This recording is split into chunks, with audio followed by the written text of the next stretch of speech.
नमस्कार मित्रों, आप सभी का कुछ बातें बातें में स्वागत है दोस्तों। दोस्तों, वेंकटेश प्रसाद ने भारत के सबसे बड़े, सबसे फेमस फैक्ट चेकर की लंका लगा दी है, उसकी सुलगा दी है या तो कहे तो उसकी वाट लगा दी है। दोस्तों, जब मैंने कहा कि भारत के सबसे बड़े फेमस फैक्ट चेकर की बात कर रहा हूँ, तो आप कहीं न कहीं इशारा समझ गए होंगे कि मैं भारत के सबसे बड़े फेक न्यूज़ पेडलर या फिर प्रोपेगेंडा पेडलर की बात कर रहा हूँ। तो दोस्तों, आपका गेस काफ़ी हद तक सही है। मैं बात कर रहा हूँ मोहम्मद ज़ुबैर की, जो कि ऑल्ट न्यूज़ का को-फाउंडर है, ठीक है? और अपने साथ में ये एक पूरा इकोसिस्टम लेके चलता है, ठीक है? एक इसकी पूरी की पूरी एक ट्विटर पे एक आर्मी है, ठीक है? जो कि पूरी तरह से sponsored, supported by radical Islamist, Congress and opposition parties हैं। बेसिकली ये बंदा जो है, ये इसका काम क्या है कि ये एक तरह से ओवरग्राउंड जिहादी टाइप का काम करता है बंदा, ठीक है? तो जहाँ पे भी इसको लगता है कि कहीं पे भी कोई रेडिकल इस्लामिस्ट जो है फँसने वाला है, तो एक ऐसा एंगल ढूँढता है या फिर ऐसी स्टोरी बनाते हैं, तो फिर एक ऐसी क्लिप कहीं से लेके आता है और उसको बोलता है कि देखिए भाई, ये बीमार आदमी है या मेंटली अनस्टेबल है, या फिर एक ऐसी स्थिति देता है जिसमें कि लगे कि वो बंदा वो दयनीय है। ठीक है, दूसरा है, इसका सर्विस जो यूज़ करने वाले हैं वो है पॉलिटिशियन, खासकर कांग्रेस और आपकी विपक्षी पार्टियाँ। तो बेसिकली ये क्या करता है कि जितनी भी जो भी सरकार की नीतियाँ आती हैं, ठीक है? उसको वो या तो तोड़-मोड़ के पेश करता है या तो छुपा के पेश करता है, ठीक है? या तो झूठ फैलाता है किसी भी बीजेपी के नेता के या फिर जो हिंदूवादी नेता हैं, चाहे मोहन भागवत है, चाहे आरएसएस के नेता लोग हैं। तो इन लोगों के ऊपर इस टाइप से ये प्रोपेगेंडा चलाता है। एनीवे, आइए अब इस अभी की बात करते हैं। इस आज क्या हुआ कि दोस्तों कि वेंकटेश प्रसाद ने एक ट्वीट डाला जिन्होंने बोला कि भाई, अगर किसी कितनी भी बड़ी ऑर्गेनाइजेशन हो और उसमें कोई एक भ्रष्ट आदमी कुछ आ जाए, तो वो पूरी की पूरी ऑर्गेनाइजेशन को समाप्त कर सकता है या फिर उसको बदनाम कर सकता है। तो ये बात तो सही है। लेकिन इन लोगों ने क्या किया कि इस ट्वीट को लेकर जय शाह जो है, अमित शाह के जो बेटे हैं, जो बीसीसीआई में काफ़ी बड़े पद पर हैं, ठीक है? उनको टैग करके पूछना चालू किया, "भई ऐसा व्यक्ति कौन है?" ठीक है? और उसके बाद थोड़ी देर बाद ये हुआ कि भाई इस बंदे ने क्या किया कि बोला कि भाई देखो, ये जो है वेंकटेश प्रसाद ने ये वीडियो जो ट्वीट है उसको डिलीट कर दिया है, जबकि ट्वीट तो अभी भी चल रहा है, ठीक है? ये एक फेक न्यूज़ उसने पेडल किया, करने का कोशिश किया।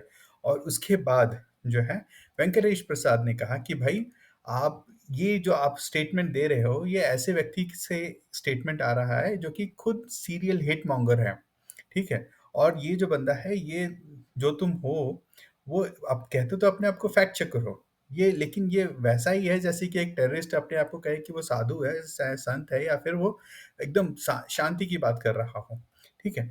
जैसे ही ये ट्वीट आया, ठीक है? उसके बाद जो पूरा इकोसिस्टम इसका हिल गया, और इकोसिस्टम हिलने के बाद जो इसके जो साथी लोग हैं और जो इकोसिस्टम में, जैसे मान लीजिए सायमा हो गई, ठीक है?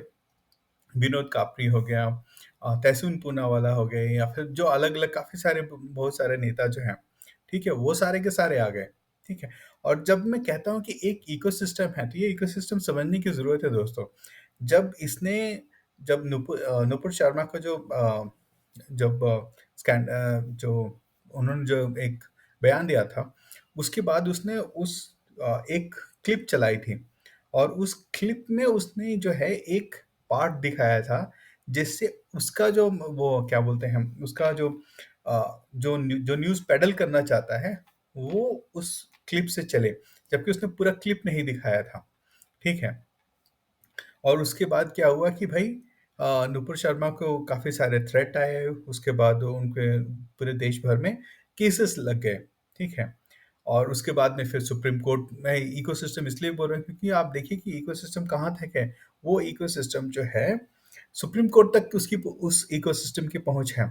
उस इकोसिस्टम में जब ये क्या नुपुर शर्मा का जो केस गया आगे, ठीक है? तो वहाँ पे जो वहाँ के जो सुप्रीम कोर्ट के जजेस हैं, वो कहते हैं कि भाई, तुमने ऐसा क्यों बोला? ठीक है? और तुम्हारी वजह से इतनी सारी घटनाएँ घट गई। लेकिन जबकि घटनाएँ जो घटी, वो नुपुर शर्मा के बोलने की वजह से नहीं हुई। जो भी उन्होंने कमेंट दिया, वो हदीसों में है, ठीक है? उनकी किताबों में है। तो उन्होंने कुछ अलग से या फिर कुछ नया अपने हिसाब से इन्वेंट करके नहीं बोला। तो वो सारी चीज़ें तो वहाँ पे थी ही, ठीक है ना? लेकिन इस बंदे ने उसको ऐसे उसको पेश किया, और उसके बाद करीब 7 से 8 लोगों की किलिंग्स हुई, ठीक है ना?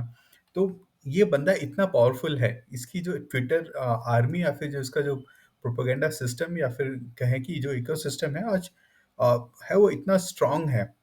लेकिन आज वो इकोसिस्टम कहीं न कहीं वेंकटेश प्रसाद ने जिस तरह से डटकर उसका मुकाबला किया है, ये अपने आप में काफ़ी बड़ी बात है। काफ़ी बहुत ही कम लोग जो हैं इतना बड़ा ऑनस्लॉट सह पाते हैं और इसके लिए जो है मैं वेंकटेश प्रसाद की तारीफ़ करना चाहूँगा कि जिन्होंने इतने अच्छे से सब जितने भी इनके जो न्यूज़ पेडलर्स हैं, उनका जवाब दिया या फिर जो ट्विटर सेलिब्रिटीज़ हैं, उनका जवाब दिया। तो दोस्तों अभी तक के लिए बस इतना ही। अगर वीडियो आपको अच्छी लगे तो कृपया वीडियो को लाइक, शेयर एंड सब्सक्राइब करें और कमेंट भी ज़रूर करें। मुझे अच्छा लगता है कमेंट्स पढ़कर। ठीक है दोस्तों, फिर मिलते हैं। बहुत-बहुत धन्यवाद।